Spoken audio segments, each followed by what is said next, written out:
yeah, fear and relief are still feelings I live with. I have to say they haven't left. Yeah. I still live with them, fear of can we continue? Will this thing sustain? Yeah. But then the relief of the joy of doing the work that I think is valuable. This is Selam Hello, where stories of joy and justice vibrate with the rhythm of Africa and the diaspora.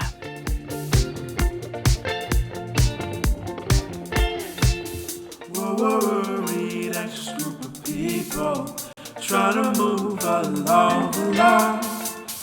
Maybe one day we'll get onto something. Until then, we say, hold on. Salam and hello, everyone, and welcome to our 99th episode. My name is Lilly Bekele-Piper. Whoa. Lilly, stop the press. Today, the spotlight is on you. Hiya. So, salam and hello, everybody. My name is Njoki Munene, and today we are going to shake things up. As a researcher here at Selam Hello, I have had the extraordinary pleasure of deep diving into the incredible journey of our very own Lilly Bekele-Piper. So strap in, because today we are peeling back the curtains and giving you a look at the woman behind the mic. So I'm blushing. It's hot in this studio. With over 25 years of experience in international development, education, and strategic communication, she's made impactful contributions at prestigious institutions such as Harvard University and the United Nations and even the World Bank. She's played a pivotal role in the creation of Disney and National Geographic's hit show, Tim Sayari, an authentic African children's program that aims to encourage viewers to engage in conversation of Africa's vast biodiversity and natural resources, which has captivated audiences in more than 50 countries across Africa and beyond.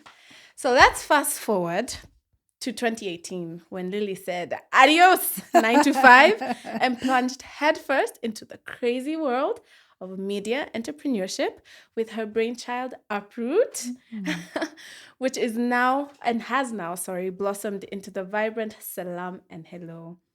You have created over 15 live shows, produced more than 90 episodes. That's amazing. Crazy. That bring joy and justice to audiences far and wide. But she did not stop there. She's incredible, this woman. She's so incredible. Oh no, she is a TV host, speaker extraordinaire, and she is currently the host of Mastercard Foundation's EdTech Kenya TV show, where she delves into the intersection, of education and technology. She's a proud recipient of numerous awards, including the 2022 USAID Meritorious Honor Award. I've been practicing that for a while. The 2023 USAID Private Sector Engagement Excellence Award. That's a mouthful. And has 6 USAID commendations for her various contributions. And let's not forget her most recent accolade, Creator of the Year, under the category of podcasting in the inaugural Digital Creators Awards. Guys, behind the camera, clap, guys.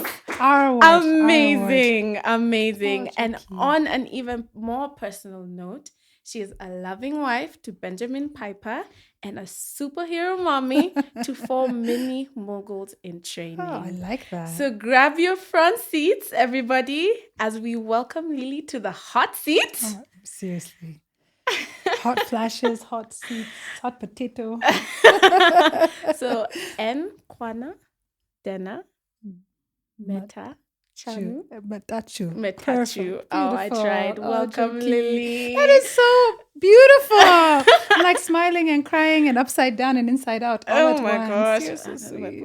We're both shy. We've been wanting this to happen for a while, right? Yeah, it's really, really special. Thank you. So, you're welcome. And as I sit down here and I think that this is the 99th episode, not only am I honored to be in this number, but I'm just honored to have been part of this journey for a year now. Yeah. So it's our 1-year anniversary. Yes, it's our anniversary.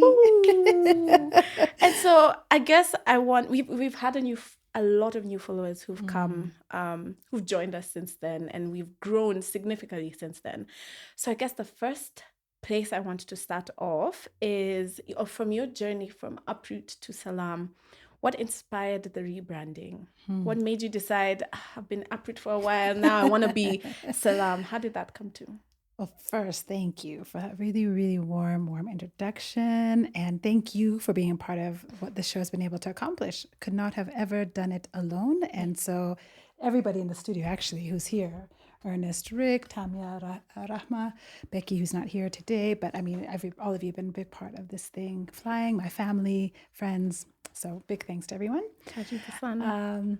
Uproot started because I always loved media. I definitely thought I would go straight into media out of university, but life had its own plans. God has his own plans. And so I had massive detours into education and development. And then in 2018, I was like, I have to do this thing. I had been storytelling in different ways up to that point. Every now and then someone would ask me to speak at an event or something, or at a school. I spoke at my church somewhat regularly. And I just thought, I have a lot to say. So maybe there's conversations that I could be having. And so the name Uproot was really reflective of my experience at that time. So in 2018, we had left the US. I think it was 2007. So we've been out of the US at that point 11 years, and we didn't plan that. I'm an Ethiopian immigrant to the United States. So I got there when I was a kid. Grew up there. I thought, this is going to be home. I married a Black American man. So I thought, we'd stick around, but have connections back home. We came back to Ethiopia for the first time together in 99, and then eventually started coming back more. And then we ended up moving. But I still thought we would go back. But the name Uproot really was reflective of that experience of being uprooted from a home, making home somewhere else, uprooting again. Now we're raising kids who are between homes and between identities.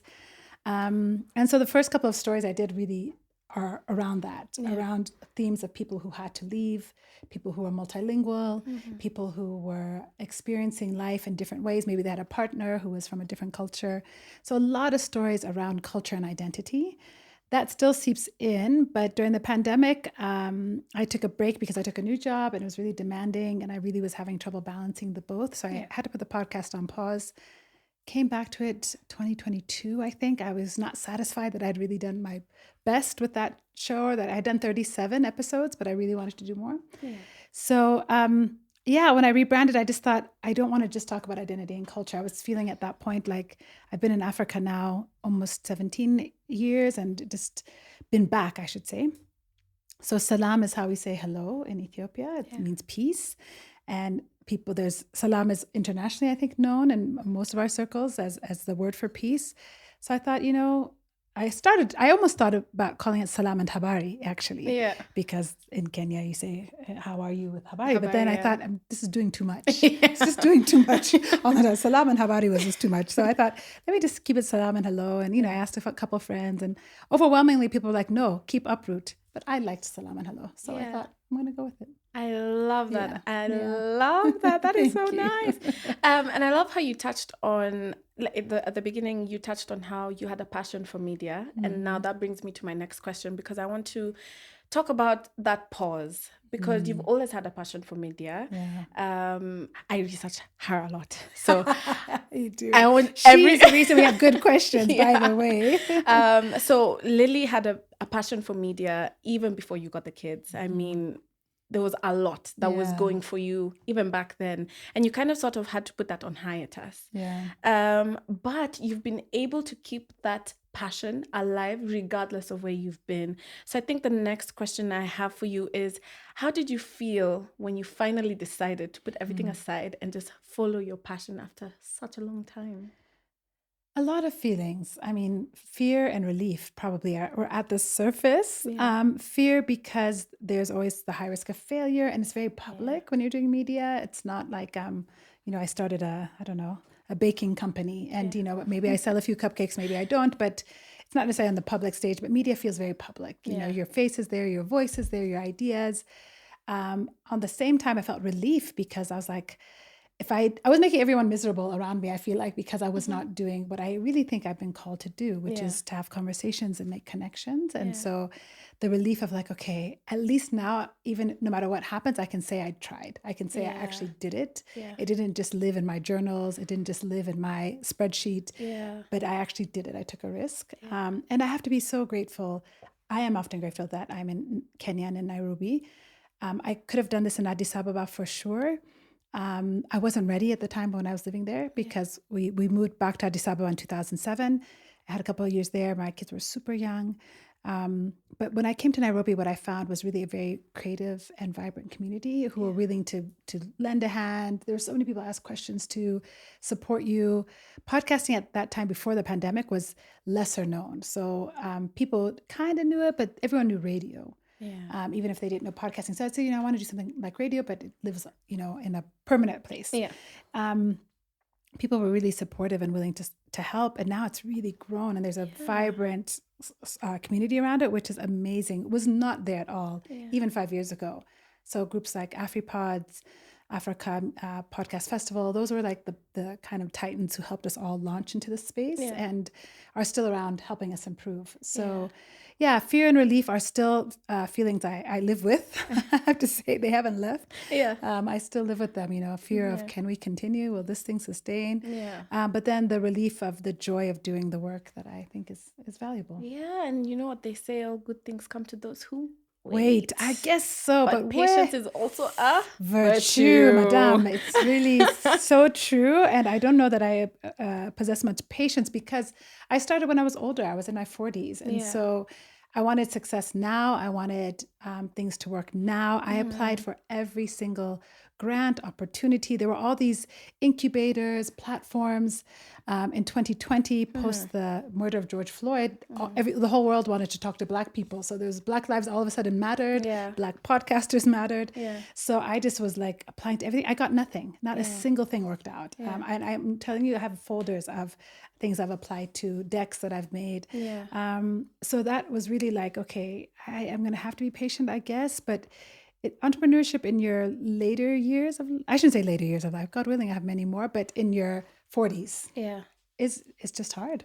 It's just hard. I think that's such a good point that you raised, and we'll come back to that because there's so many questions I want to ask around that. This is how people feel, huh? When they're on the other side of this thing. Wow. It's intense. This is I even thought I'll give you 10 minutes. Yes, you did. This thing is, I'm really Lily today. I hope I'm embodying in this role. You are better. But I wanted to touch on something that you mentioned earlier, and I want to know how you've been able to create balance in your life, especially now that you're so fully committed into creating your own journey in the media podcasting world. How did you balance between being a mother of 4 and wanting to be a media entrepreneur? Like, how was it navigating those emotions, the highs, the lows?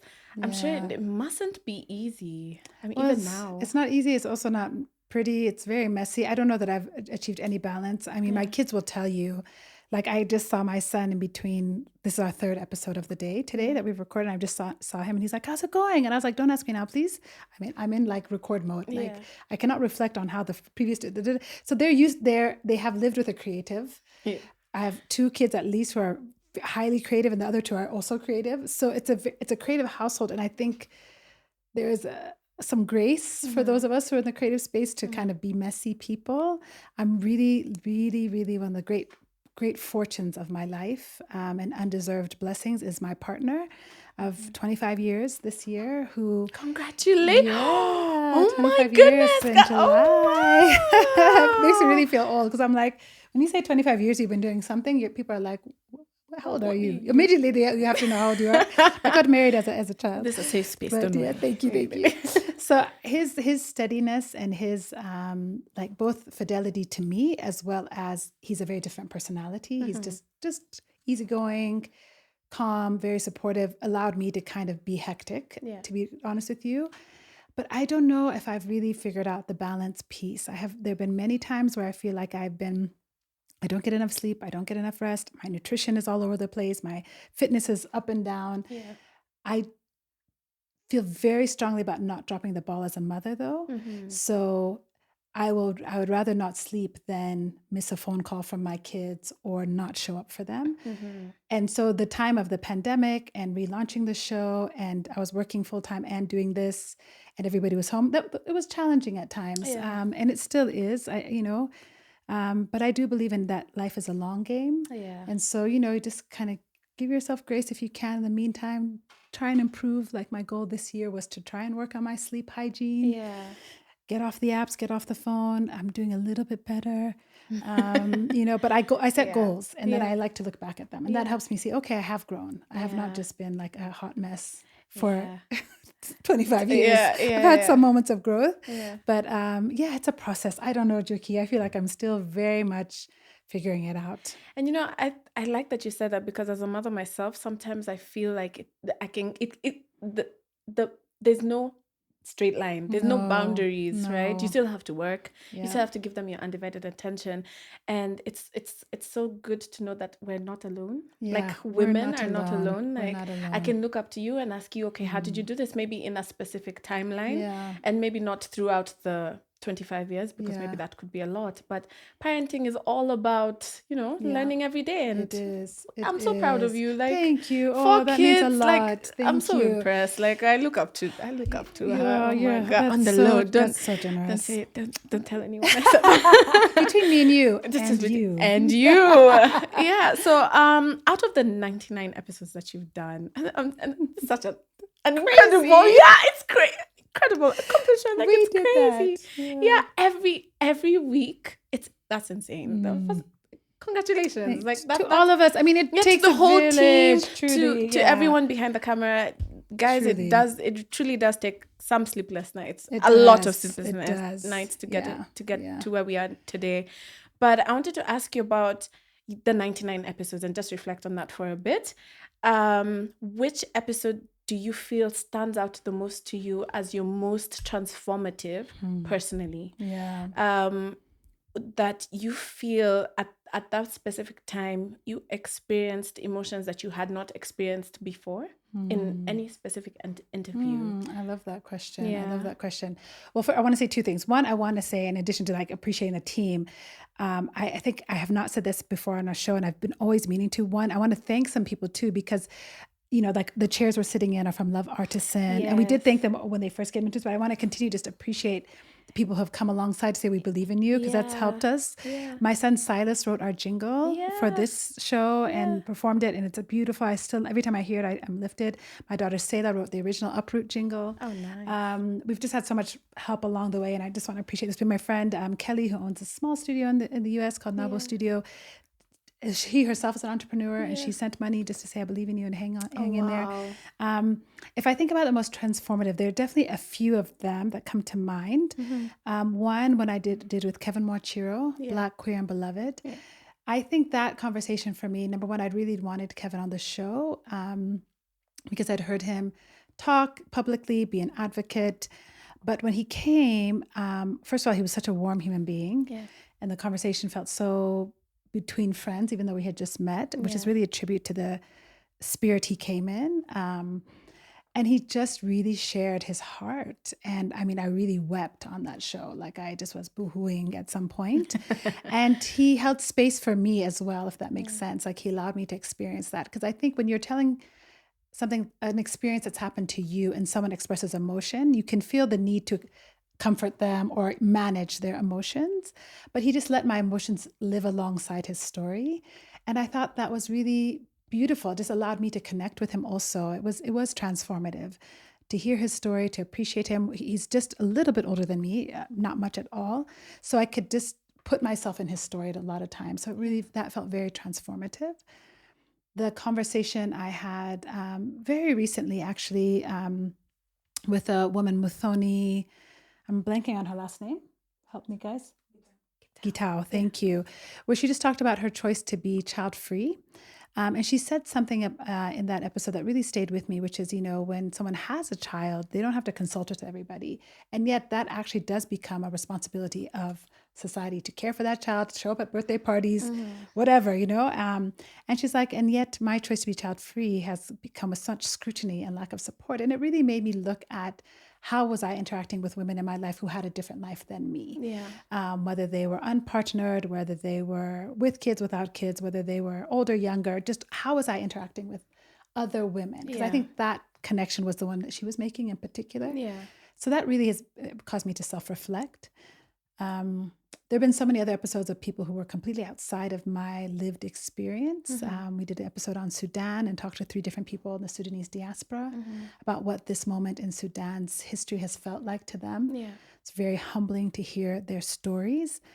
There was the episode we did with Eliud Kipchoge, which was super early on. And I just remember thinking, this guy is so regular. He's such a regular dad guy figure. You know what I mean? Like I'm talking to him, he's like rushing on the phone. This was when it was still an audio show. Yeah. He's busy, he's moving, and I was just like, but he was also just genuine. And I just thought I loved that he had achieved this position on the global stage and he was just so generous. And in his words around teamwork, and he said, I always say it's not I who won, but the team who's won. Yeah. Really showed me, because you think about marathoning, it does feel very singular. Like you have to complete those kilometers, you have to train. But he really talked about, no, it's a team. Someone's thinking about my shoes, somebody's thinking about my nutrition, someone's thinking about where's my phone, during the race, So it really has really made me think, no matter what I get to, there is nothing I do alone, and I don't want to do it alone either. So I don't know, those are 4 episodes, I guess, that have really stayed with me. That's fine. Yeah. And you've actually touched on a topic that has made me curious for a very long time. And it's how you're able to navigate conversations that are so, I want to say sensitive, topics that can trigger a lot of people. And I find that you do it with so much ease, but yet you still have the curiosity aspect, but you still want to be sensitive and humane. And I think that is reflected in your work in Kakuma, and even in your conversation with us about the sex workers, and even addressing the situation that was happening in Gaza. And so I think what I would love to know is what capacity do you, how are you able to do it? Like I think it's so commendable for me. Something that I sit always at the back, but always wondering, like I do the research, and some of these topics can be very deep, but I try not to translate that on to the questions, because you never know how the person who's receiving the questions is going to perceive them. But how are you able to take such sensitive information and present it in such a caring way that the people in the room feel the conversation but don't feel like we're being triggered by it? How do you do that? That's really kind of you to say that. Thank you. Maybe I'm guessing a little bit here, but I think I do know about myself that I am an empath. Even today we had an interview with, the Uli and Tata team who are animators, but I was just so moved by their work that it brought me to tears. And it was quite a joyful conversation. Yeah. Even what they said was a joyful thing, and yet it really moved me. So there is some strength and empathy, and being an empath. I for years, because I do cry easily and I'm very emotive, I always felt it was a weakness, particularly in contrast to some people who I really admire around me who are pretty calm or focused. Like my best friend is very calm and analytical. My husband is very calm and analytical. My father is very calm. So I was always like this person out here like, woo, everybody, did you feel that? Did you see that? Like both high, low. Yeah. So sometimes it can feel like a weakness, but I have come to appreciate with age that it's really my strength. It can be a weakness if I'm not aware of it, if I'm completely out there in the world just being any kind of way, but I'm aware of myself. And so I think I'm realizing that can be a strength. I'm a woman of faith. I pray before every interview for God's help and grace. And sometimes I'm obedient to that grace and sometimes I'm not. But I feel like the times where there's been connection, it's because I've had divine help to stay calm. Because there are times where I relate very closely to the issue, but I don't want to put myself in the story. And that's changed. When I listen to some of my earlier interviews, I talk about myself way more. I probably already talk about myself a lot, but it used to be bad. And so I feel like that's been an area of a bit of growth, to be like, okay, you also don't have to be in it. You're not the main character of the story. So just give space for them. And I hope our guests feel safe. I mean, I have to again credit the team, because for many episodes, we recorded in my home. And so, we were really intentional about having tea and coffee, a glass of water, some pumpkin bread. Yeah. Like just trying to let people, breads, those pumpkin bread good. days, it's been a minute. Oh my gosh, they're so good. And so, we tried, I think, as a team to set people at ease when they came. We've had people come, if you guys remember, to the set in different ways. One person who came not angry, but there was a wall there. It was early on in our interviews. And I think we were all like, oh my goodness, how's this going to go? Because they didn't look like they felt like they're being interviewed. Halfway into it, after some pumpkin bread and tea and some conversation, it was okay. Somebody else came to set one time and was quite upset by something else that happened in their life. And we just had to delay the interview by 30, 45 minutes. Do you remember which one I'm talking about? Before we could start to give them space. And so I think as a team, we've tried to also create safety by emailing our guests ahead of time, giving them the questions so that they feel safe, that they're not going to feel like we're trying to get them, or that's not our style. We're not trying to exploit anyone or expose something for the first time, for the sake of clicks on social media. So I think we have tried as a team to be intentional about communicating well, creating an atmosphere that's welcoming and safe and warm. And then the rest really is, in God's hands. We hope the interviews go well. They're funny, they're entertaining, they're light. Some are better than others. Sometimes we really hit the ball out of the park. The road running. Well, the sports analogy is not working. Something is moving far. Other times it's like, could have gone better. Yeah. But I'm grateful to our guests who are willing to come and share on those sensitive topics because they are hard to talk about. And I'm really always feel humbled by their willingness. Yeah, well, it must be your energy also. You must exude a very calming, I don't know. Do I? Yeah, you do. To me, you do. Thank you. And you're also so funny. Like, I really love you so much. I think you're so cool. But in that regard, I think you've done such a fantastic job at just being able even to navigate those conversations because they can sometimes. They can be tricky sometimes. Yeah, they can be very tricky. And we've watched many interviews where the interviewee has span off, but somehow you're able to keep it inside, right? And speaking of your guests, you've interviewed people from over 15 countries. Yeah, that's cool. That's such an incredible statistic. And so I just wanted to touch on the guests. So we curate a lot of the conversations, but I want to talk about your interactions with the guests because you're the one who mostly interviews them. Who would you say has profoundly changed your perspective or deeply touched you in any interaction that you've had with any of your guests?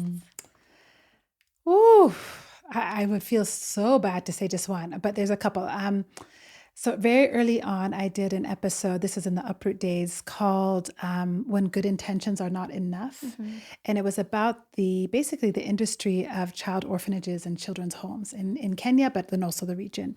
And I had two adults who had been raised in children's homes.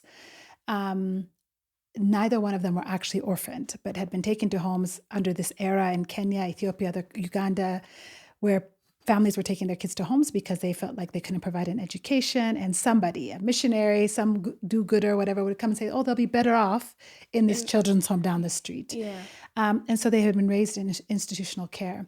So the young woman, her name was Ruth Washuka, told her story about being asked to perform at holiday visits from the donors. They would come to the children's home and they would be spruced up and given nice clothes, and she would say on those days we would feel really happy because we knew we were going to get food properly. We knew we were going to get cake properly or something.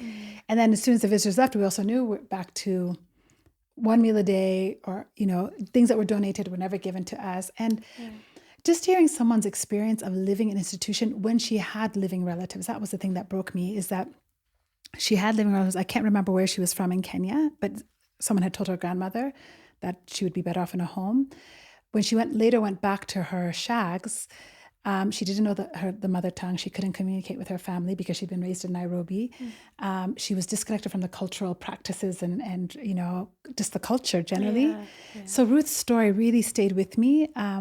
We heard from some people after that episode too, because it was a bit controversial. People are like, well, what do you expect us to do? You don't want us to help orphans? You don't want us to give to orphanages? And I feel like our job is to shine a light on these questions and to ask the questions. How you wrestle with it and figure it out is up to you. But Ruth's story really did transform me and stay with me. And And then there was another young man in the Uproot days too, who had grown up in Asia, and he was Asian as well. And it was a story about where do you belong, where's home when you've been raised in a different place in the world. And he made me laugh so hard because he said, I had moved from Vietnam, and he is half Chinese, half Korean. So he said, I'd moved from Vietnam, where a lot of people looked like me. I mean, I was Asian. I looked at them, moved to Kenya. Yeah. He's like, I did not know I was short until I moved to Kenya. And he said, no, he's a noticeably short kid. Oh my gosh. And I just remember that, laughing so much about that, but also being his self-awareness at that age. I was just like, I'm so impressed by you that you have this self-awareness. You're going to be fine because you really know yourself. So those two guests really stick out. And I don't know, this year we've had some amazing guests. I love talking to Dennis Ombachi.